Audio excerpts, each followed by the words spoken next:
اگر میری خاطر کرتا تو کلمہ پڑھنے کے بعد کرتا. تو بولا اگر تیری رضا کلمے پر ہے تو اشہد ان لا الہ الا اللہ.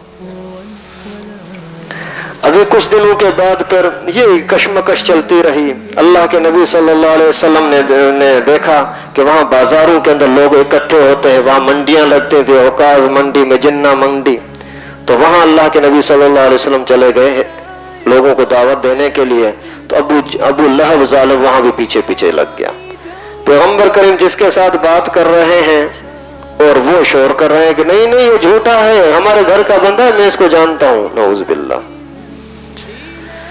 آخر پھر انہوں نے پریشان ہو کر کے بولا یار ابھی حج کا موسم آ رہا ہے اور یہ محمد ایسا ہے کسی کی مانتا ہی نہیں, کبھی کہاں پہنچ جاتا ہے کبھی کہاں پہنچ جاتا ہے. اس وجہ سے ابھی یہاں مکے میں گلیوں میں لوگوں کو بٹھا دیتے ہیں جو ہر نئے آنے والے کو منع کر دیں کہ اس کے ساتھ بات نہ کریں. بولا ٹھیک ہے. ابھی انہوں نے تو یہ پلاننگ کی کہ کوئی اس کے قریب نہ جانے دو, لیکن جو نئے لوگ آ رہے تھے ان کے سامنے کسی نے بولا یار محمد سے نہ ملنا. اس نے بولا محمد کون ہے؟ ابھی دل میں خیال پیدا ہوا یار محمد کوئی چیز ہے تو اسے دیکھو تو اسے کیا ہے. جیسے ہمارے ہاں پہلے نئے جب مدرسہ ہمارا کھلا تھا تو بریلویوں نے مشہور کیا کہ بھائی بریلوی دیوبندی گستاخ ہیں, لہابی وہابی, ان کے قریب نہ جانا. تو شہر کے لڑکے دیکھنے کے لیے آتے تھے کہ یہ وہابی کیسے ہے جا کر کے دیکھے کہ کیسے سینگ ہے کیا ہے. تو انہوں نے یہ مشہور کیا کہ یہ محمد اچھا آدمی نہیں, اس کو نہ دیکھنا, اس سے نہ ملنا. تو پھر ان کو شوق پیدا ہوتا کہ دیکھیں تو اسے ہے کیسا محمد کیا ہے. تو اللہ کی قدرت جو پیغمبر کریم صلی اللہ علیہ وسلم کے چہرے انور کو دیکھتا تو وہ مسلمان ہو جاتا. سبحان اللہ. تو اسی طریقے سے پھر یہ سلسلہ چلتا رہا. اللہ کے فضل و کرم سے ان کی طرف سے مظالم, ادھر سے پیغمبر کریم صلی اللہ علیہ وسلم کی پیار محبت کے ساتھ دعوت. آخر ایک مرتبہ انہوں نے فیصلہ کیا کہ ہم جا کر کے اس کا جو ساتھ دینے والا ہے ابو طالب, اس سے بات کرتے ہیں. ابو طالب کو آ کر کے بولا کہ یار اس کو سمجھاؤ, اس نے تو ہمیں تنگ کر کے رکھا ہے. اس نے بات نظر انداز کر دی. لیکن پیغمبر کریم صلی اللہ علیہ وسلم دعوت دیتے رہے. ماحول تقریباً ایسا ہو گیا کہ ہر گھر سے کوئی نہ کوئی ایک بندہ مسلمان ہو چکا ہے. شوہر مسلمان ہے, بیوی ابھی تک کافر ہے, اور اگر بیوی مسلمان ہو گئی تو شوہر ابھی تک کافر ہے. اس طرح کا ماحول, کشمکش والا عجیب ماحول. تو اتنے میں پھر دوبارہ آئے ابو طالب کے پاس. ابو طالب تو ہماری بات کو سمجھتا نہیں ہے, یہ بڑی خطرناک بات ہے, اپنے بھتیجے کو سمجھاؤ ورنہ ہم تمہارے سب خاندان کو کاٹ کر رکھ دیں گے. ابو طالب نے پیغمبر کریم صلی اللہ علیہ وسلم کو بلایا. اے بھتیجا, ماحول کا مسئلہ ہے, خاندان کا مسئلہ ہے, آپ ایسا نہیں کرو. تو پیغمبر کریم صلی اللہ علیہ وسلم نے بڑے ادب کے ساتھ فرمایا, چاچا جان, ابا جان, بات یہ ہے کہ میں جو کچھ کر رہا ہوں اپنے کسی لالچ مفاد کے لیے نہیں کر رہا. اگر میرے دائیں ہاتھ پر سورج رکھ دیں, بائیں ہاتھ پر چاند رکھ دیں, جو کہ ان کے بس میں ہے ہی نہیں, لیکن اتنا بھی اگر کریں نا تو بھی میں لا الہ الا اللہ کو چھوڑوں گا نہیں. چاچا جان اگر تو ناراض ہے تو تیری مرضی, لیکن میں یہ چھوڑ نہیں سکتا. چاچا جان نے فرمایا بیٹا میں تیرے ساتھ ہوں. خوشی بھی ہوئی لیکن دکھ بھی ہے, اتنا ساتھ دے رہا ہے لیکن مسلمان نہیں ہو رہا.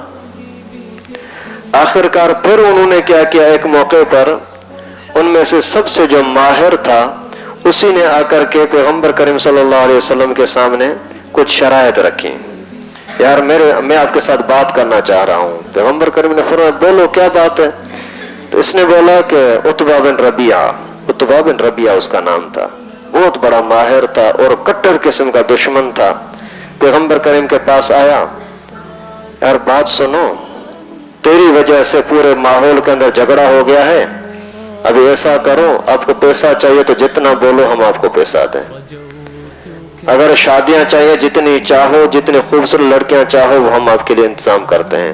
اس زمانے میں 100 200 لوگ بھی شادیاں کرتے تھے, کوئی حد نہیں تھی, اور ان پر کوئی آج کل کا روشن خیال چڑھتا بھی نہیں ہے. اور مسلمانوں پر چڑھتے ہیں کہ 2 شادیوں کی اجازت کیوں ہے. لعنت ہو تمہاری سوچ پر. جب اللہ نے اجازت دی ہے تو تم کون ہوتے ہو اس پر اعتراض کرنے والے. یہ اعتراض کیوں نہیں کرتا کہ تجھے اللہ نے کیوں 2 آنکھیں کیوں دی ہیں. اندھا کرتا پھر پتہ لگتا نا, کرنے والا جب اللہ ہے تو بس نا. خیر تو اس نے آ کر کے بولا اگر لڑکیاں چاہیے جتنی چاہو تو وہ آپ کے سامنے رکھیں، اور اگر مال چاہیے وہ، اگر تجھے سردار بننا ہے تو ہم پورے علاقے کا پورے ملک کا تجھے سردار بنانے کے لیے تیار ہیں۔ یہ کافی دیر تک اس طرح سے بولتا رہا تو پیغمبر کریم صلی اللہ علیہ وسلم نے قرآن پاک کی تلاوت کی۔ جیسے ہی تلاوت کی تو وہ تلاوت سنتے سنتے حیران ہو گیا اور جا کر کے سورہ حامیم سجدہ کی تلاوت کی۔ جیسے ہی تلاوت کی تقریباً 26 آیتیں تلاوت کی تو وہ بڑے ادب کے ساتھ سنتا رہا، سنتے سنتے واپس چلا گیا، جا کر کے ان کو بولا کہ جیسے جنہوں نے بھیجا تھا ان کے پاس پہنچا تو اس کا چہرہ تھوڑا تبدیل تھا۔ ابو جہل والوں نے بولا لگتا ہے کہ کام خراب ہوا ہے۔ بولا یار آپ نے مجھے نمائندہ بنا کر کے بھیجا تھا، میں جو صورتحال دیکھ کر کے آیا ہوں آپ کو بتاتا ہوں، اس کی بات مانو، اس میں خیر ہے، نہ شاعر ہے نہ جادوگر ہے نہ مجنون ہے، اس کی جو باتیں سنی ہیں یہ آج تک میں نے دنیا میں کبھی نہ سنی ہے، نہ ہی کس میں یہ بس ہے کہ اتنی ایسی باتیں کر سکے، تو میرا مشورہ ہے یہ کہ مان لو اس کی، اور اسی کے ماننے میں تمہاری عزت ہے۔ اس طرح کی کچھ باتیں کی تو پھر ابو جہل نے، ابو لہب نے پھر وہاں شور مچایا، اس پر بھی محمد کا جادو چل گیا، نعوذ باللہ۔ پھر بھی وہی دشمنی شروع کی اور اللہ کے نبی صلی اللہ علیہ وسلم پر بھی مظالم، حضرت عثمان رضی اللہ تعالیٰ عنہ پر ظلم کرنا شروع کیا۔ اس کا چچا تھا حضرت عثمان کا، یہ جو چٹائی ہوتی ہے چٹائی کے اندر ڈال کر کے پورا لپیٹ کر کے اس کو بند کرتا، پھر اندر دھواں وغیرہ بھیجتا تاکہ یہ پریشان ہو کر کے اور اسلام کو چھوڑ دے۔ اسی طرح مصعب بن عمیر رضی اللہ تعالیٰ عنہ، اس پر بھی بہت بڑے ظلم کیے، باپ نے ظلم کیے، بولا میرے گھر سے نکل جا۔ وہ جیسے نکلنے لگا بولا یہ کپڑے تو اتار نا، کپڑے میرے ہیں، ننگا کر کے اس کو گھر سے نکالا، نعوذ باللہ۔ پھر ماں نے کوئی دوپٹہ دیا کہ یہ لو اپنی شرمگاہ کو چھپا کر کے جاؤ۔ اسی طریقے سے پھر عمار، یاسر، سمیہ، ان کے اوپر بہت زیادہ ظلم ہوئے۔ عمار رضی اللہ تعالیٰ عنہ کو اتنا ظلم کر کے کافروں نے بولا کہ نبی پاک کو برا بھلا کہو تو ٹھیک ہے، نہیں تو تجھے کاٹ کے رکھیں گے۔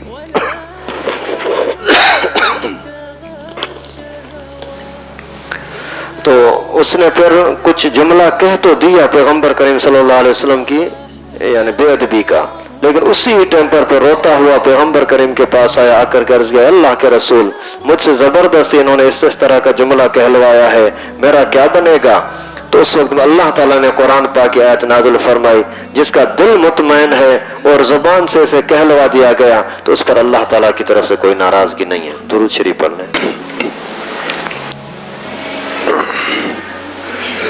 مکہ مکرمہ میں جو دشمنوں کے بڑے بڑے سردار تھے نا، ان کے نام پہلے نمبر پر سب سے بڑا ابو جہل، ابو لہب، اسود، حارث، ولید بن مغیرہ، امیہ بن خلف، ابو قیس، عاص بن وائل، نضر بن حارث، زہیر، عقبہ بن ابو معیط، یہ سب سے بڑے ظالم دشمن تھے جو لوگوں کو بھڑکاتے تھے کہ اسی کو کس طریقے سے پریشان کرو۔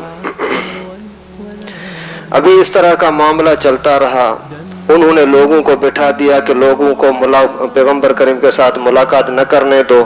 اللہ کی قدرت، اس زمانے کے اندر ایک بہت بڑا شاعر طفیل بن عمر دوسی آ گیا، اور ابو جہل نے، دوسرے لوگوں نے بڑا اس کو منت و سماجت کی کہ اس محمد کے ساتھ ملاقات نہ کرنا۔ آخر اللہ تعالیٰ نے اس کے مقدر میں ہدایت لکھی تھی، ابو جہل نے منت و سماجت کر کے اور روئی کے ٹکڑے دیے کانوں میں ڈال دے تاکہ اس کی آواز بھی آپ کو نہ پہنچے۔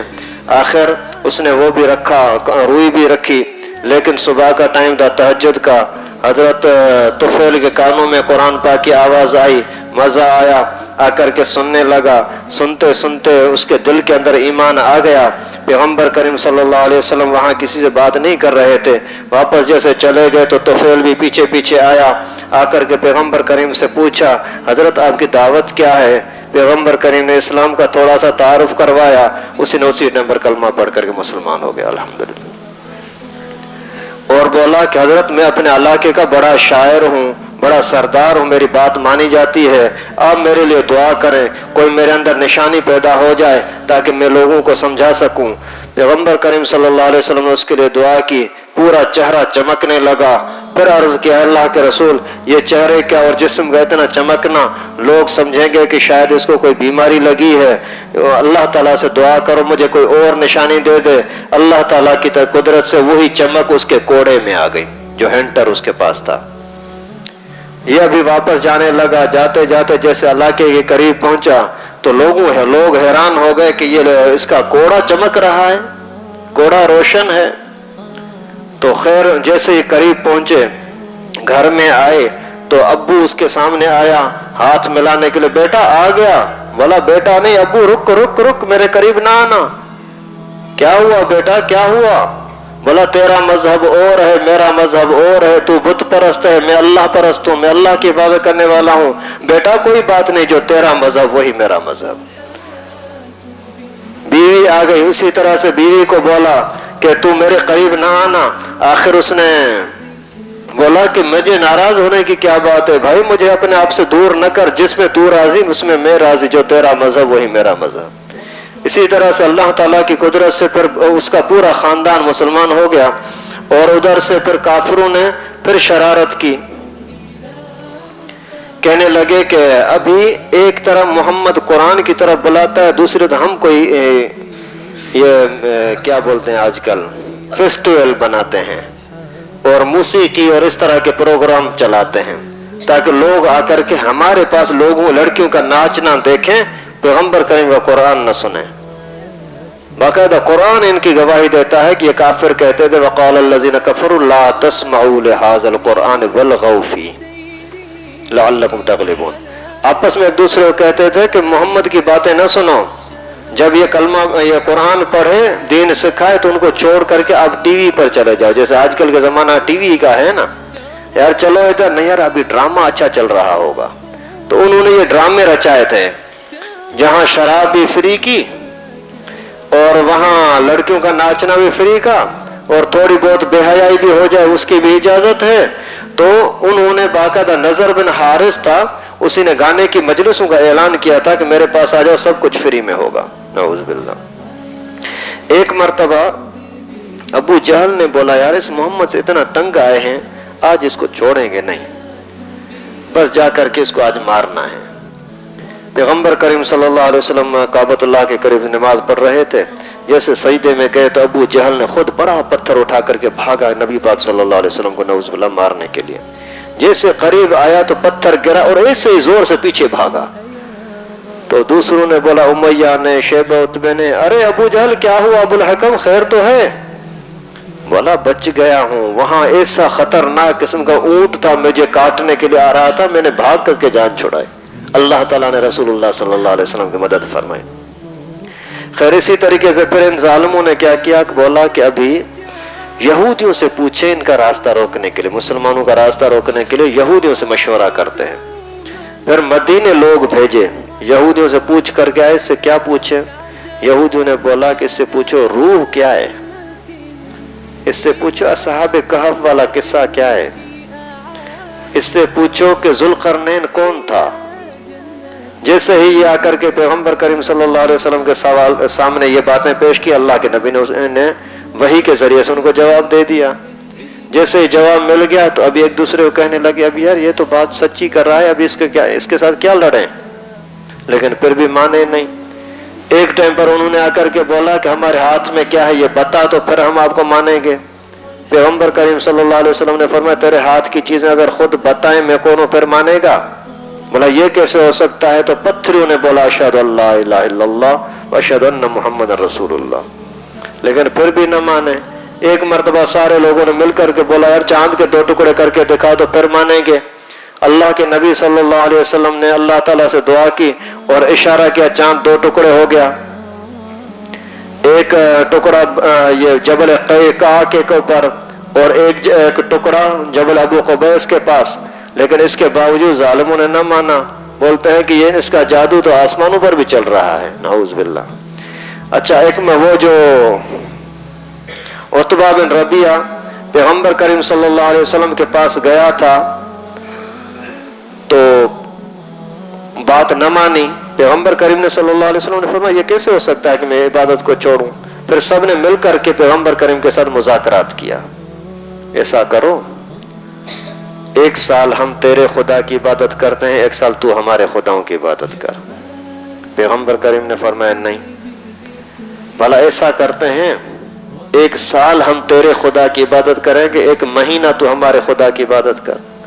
فرمایا نہیں، بھلا 1 دن ہم تیرے 1 سال ہم تیرے خداؤں کی عبادت کرتے ہیں، 1 دن صرف تو ہمارے خداؤں کی عبادت کر. اللہ تعالیٰ نے قرآن نازل فرمایا قل یا ایھا الکافرون لا اعبد ما تعبدون. تمہارا مذہب الگ، میرا مذہب الگ، تمہارا دین تمہارے ساتھ. میں ایسا نہیں ہو سکتا کہ اللہ کو چھوڑ کر کے کسی غیر اللہ کو سجدہ کروں. اور پھر ان ظالموں نے بولا یار کیا کرے، آخر اس کے اندر جادو کیا ہے. ایک مرتبہ رسول اللہ صلی اللہ علیہ وسلم خود مسجد کے اندر کعبۃ اللہ کے قریب تلاوت کر رہے تھے تو یہ سارے دشمن آ کر کے سننے لگے، چپ چپ کے سن رہے تھے. سنتے سنتے سنتے حامیم سجدہ کی تلاوت ہو رہی تھی. جیسے ہی سجدے کی آیت آئی تو پیغمبر کریم صلی اللہ علیہ وسلم سجدے میں چلے گئے. تو یہ سارے کافر بھی سجدے میں چلے گئے بے اختیار، حالانکہ وہ مان نہیں رہے تھے. یہ پتا جب ان کو لگا حبشہ والوں کو کہ یہاں کے مکے کے لوگ مسلمان ہو گئے، وہ بیچارے وہاں سے واپس آ گئے. ارے یہاں اسلام آ گیا، اسلام آ گیا، حالانکہ اسلام آیا نہیں تھا. پھر وہ بیچارے جیسے واپس پہنچے تو اور زیادہ ان کو تنگ کرنے لگے. پھر دوبارہ اللہ کے نبی نے اجازت دی کہ ابھی پھر واپس چلے جاؤ بھلے. تو پہلے تو چند ساتھی گئے تھے، صرف یعنی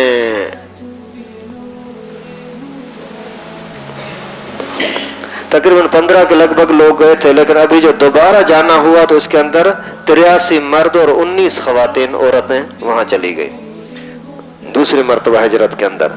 اتنے میں پھر یہاں اللہ تعالیٰ کی طرف سے ایک کوئی مہربانی یہ بھی ہوئی کہ حضرت عمر رضی اللہ تعالیٰ عنہ مسلمان ہو گئے. پیغمبر کریم صلی اللہ علیہ وسلم نے دعا کی اللہم اعز الاسلام بعمر بن ہشام اور عمر بن الخطاب. عمر بن ہشام ابو جہل کے ذریعے یا عمر بن خطاب امیر المومنین حضرت عمر کے ذریعے اسلام کو عزت بخش. ادھر سے عمر نے بولا یار یہ روز روز کا چکر ہے، پیغمبر کریم کو میں مار دیتا ہوں بس جان چھوٹ جائے. نعوذ باللہ. یہ آیا بڑے زور شوق ذوق کے ساتھ کہ نبی پاک کو مارتا ہوں. آگے جیسے پہنچا تو ایک صحابی تھا نعیم، اس نے اپنا ایمان چھپایا ہوا تھا. اس نے بولا عمر خیر تو ہے، اتنی تلوار لے کر کے جا رہا ہے کہ کیا ارادہ ہے؟ بولا نبی پاک کو مارنا ہے. نعوذ باللہ. اس نے بہت سمجھایا یہ تجھے ماریں گے، یہ بنو عبد المطلب اور بنو ہاشم تو یہ چھوڑیں گے؟ بولا وہ بعد میں دیکھا جائے گا. جب اس کا ارادہ پکا تھا تو پھر اس نے اس کا رخ پھیرنے کے لیے بولا پہلے اپنے گھر کا تو دیکھو جا کر کے، تیری بہن فاطمہ مسلمان ہو گئی ہے، تیرا بہنوئی سعید مسلمان ہو گیا ہے. کیا بول رہا ہے؟ ہاں ہوا ہے، جاؤ جا کر یہ معلوم کر. جیسے ہی گھر میں گیا تو واقعی آواز آ رہی تھی. حضرت خباب رضی اللہ تعالیٰ عنہ ان کو پڑھا رہے تھے. غصے میں آ گئے، اسی بہنوئی سعید کو بھی مارنے لگے. حضرت خباب کو انہوں نے چھپا لیا، بہن کو بھی مارنے لگے. ابھی جیسے ہی یہ لڑائی کا ماحول ہو گیا تو بہن نے بولا عمر تو اگر خطاب کا بیٹا ہے تو فاطمہ بھی خطاب کی بیٹی ہے. تو کیا سمجھتا ہے کہ تیرے اندر جرت ہے تو میں خطاب کی بیٹی نہیں ہوں کیا؟ یہ حیران ہو گیا کہ آج تک کبھی اس نے میرے ساتھ بات نہیں کی اور ابھی لڑنے کے لیے تیار ہو گئی، کیا ہے؟ ادھر سے پیغمبر کریم صلی اللہ علیہ وسلم کی دعا نے ایک اثر دکھایا اور کہنے لگا بتاؤ تو صحیح کیا پڑھ رہی تھی جس پر اتنا تم ضد کر رہی ہو؟ بولا تو پلیت ہے، پلیت کو تھوڑی دکھائیں گے کیا پڑھ رہے تھے. تو کیا کروں؟ نہا لیا اور پاک ہوا. پھر اسی کے سامنے قرآن پاک پڑھا گیا. پھر بولتا ہے کہ مجھے لے چلو.